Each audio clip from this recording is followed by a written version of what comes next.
guys, Zach with Joker's Trains. So in today's video, we're going to take a look at the newest engine in my collection. We're also going to give you a little bit of an update of what I got coming up in the future.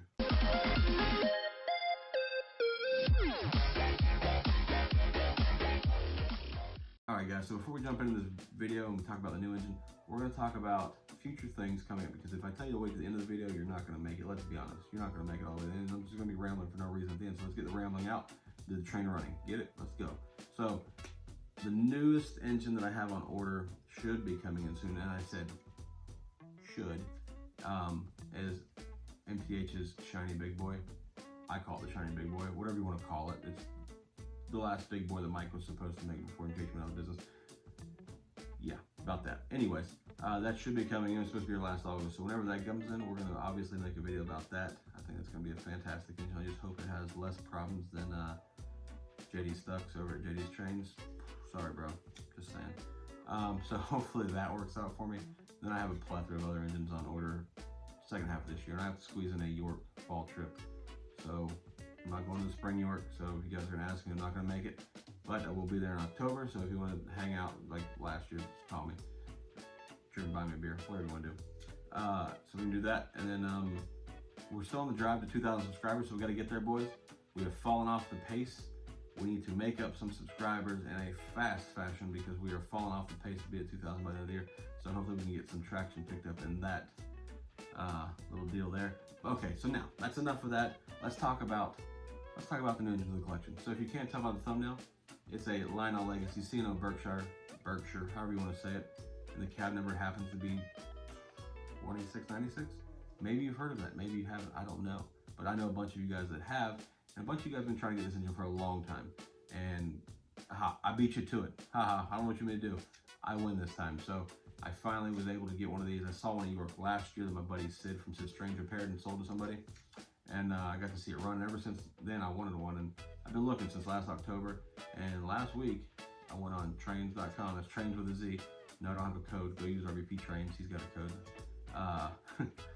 But in all seriousness, I saw this engine on there last week. It was on their private car deal, and I jumped on there and signed up for the private car club, I think they call it. Got the 2696, so picked up at a great deal, and the engine was basically brand new, flawless, nothing wrong with it. Had hardly any wear on the wheels or the power rollers, so I was pretty happy to get this engine in such a great condition that it was in, and works perfect. So extremely fortunate to have this engine. I know a lot of you guys out there do like this engine. I got some friends of mine that like this engine and don't have it and would love to have one. So part of my reason was to buy it was, kind of get a little jab at some people, but no, it's a fantastic engine. So my recommendation after you see this video, if you would like to buy a 2696, start waiting a long time for one to show up on trains.com or eBay, whatever. But so let's get this camera spun around. We'll take a look at this engine, give it a run around the track, and then hang around to the end of the video, and I will give you the rest of my closing thoughts about this engine. So let's go. All right, guys, here it is. The Lionel C&O Berk 2696. And first off, I just want all the new people to the channel to know, if you're here for a full breakdown of this engine, tell you what's right or what's wrong, or all the details, or all the added piping detail, I'm not that kind of dude. There's dudes that are way better at that than me, so I just leave that to them. I'm here to just share my engine with you, and hopefully you guys get as much excitement out of some of these engines as I do. I will tell you a few things I like about this compared to my other Berk, and if you don't know, I have the 765 nickel plate. One of the things I love about this engine is it's got black wheels, and it's the boiler and the smoke box is all black.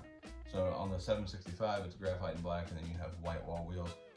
And I'm not a big fan of the white walls, and I'm really happy this didn't have them. It's one of my favorite features about this. It's all blacked out except for the white stripe, which, to be honest, I was thinking about painting black, and I looked at the picture up the other day, and they're definitely supposed to be white. So since it's supposed to be white, I will leave the white stripe on there.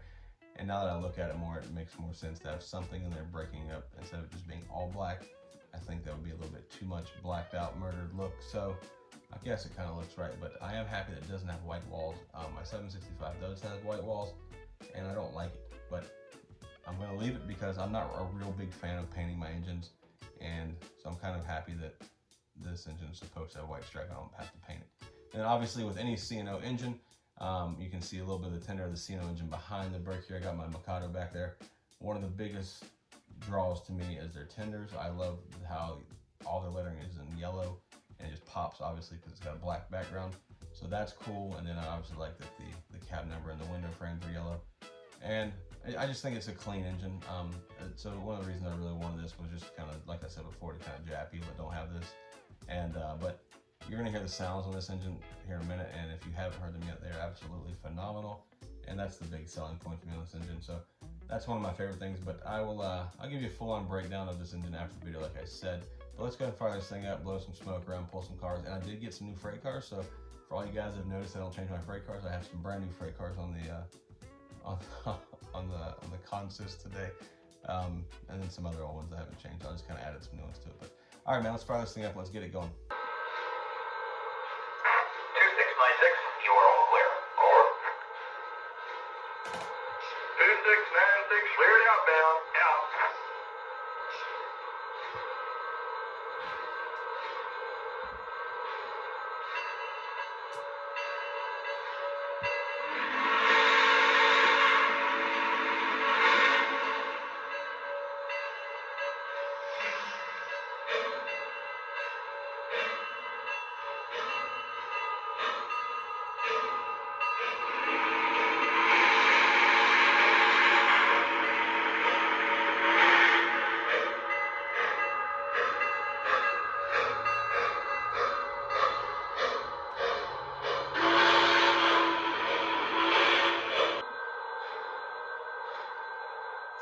This is 2696, ready to move forward. Can I pull? Over.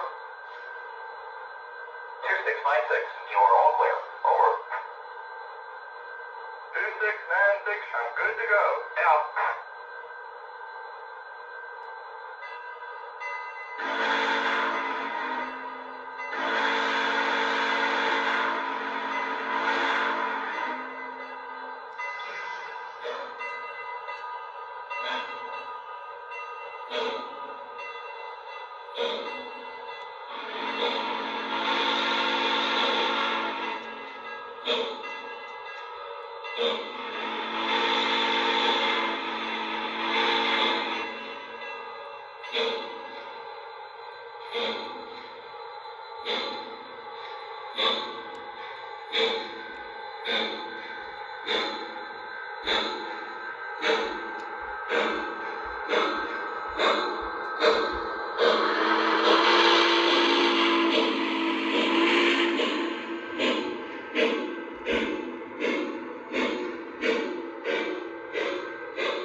Time to put this train to bed. 2696 out.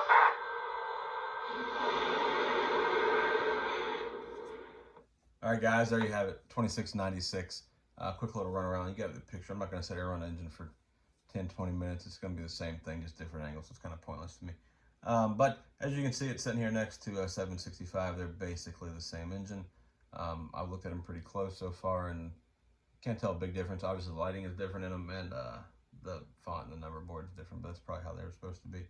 And then the smoke box is painted, we'll call it graphite on the 765, and obviously 2696 is black. But for the most part, and then the cow catcher is different on the front, I guess. But I'm sure some of the OGR get pissed off that I called it a cow catcher, but I'm banned from there, so it's fine. But I just wanted to do a quick little run by on this. But my honest thoughts on the 2696.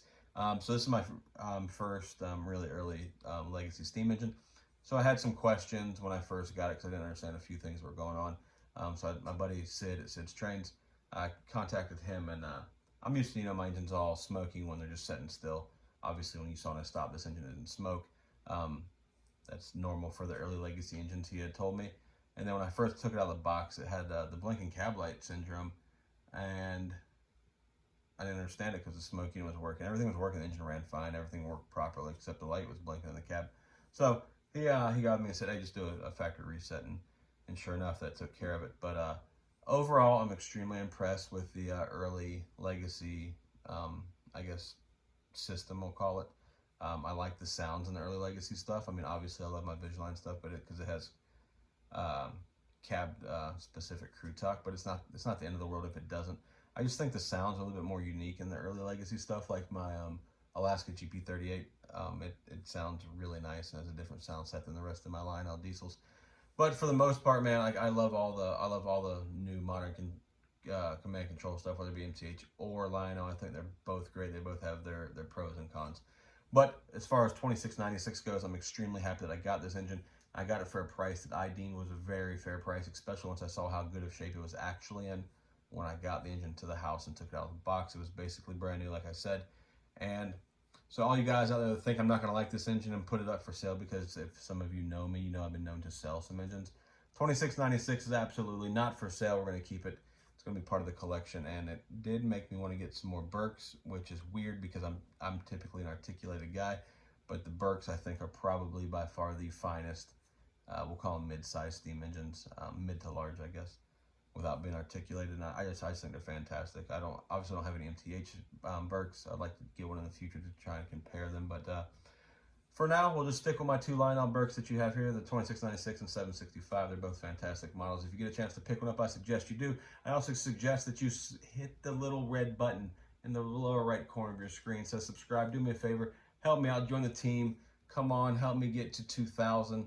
We're trying to get there. And like the video. And as always, if you have a question or comment or concern, or just want to tell me how horrible my videos are, how crusty my videos are, leave me a comment section below, and I will try my best to respond to each and every one of you that does want to talk to me.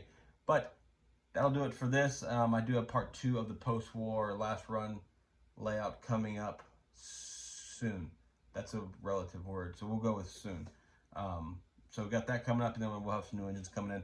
And then if you guys are interested in seeing like some of my freight cars or different freight cars that you haven't seen, let me know, and maybe I could do a video on freight cars. I've had some people kind of say some things to me about some of my freight cars here recently. And if you didn't notice, the Italian-Swiss colony Woodside Reefer, and then naturally the National Brewing Company, National Bohemian Reefer are the newest reefers to the fleet.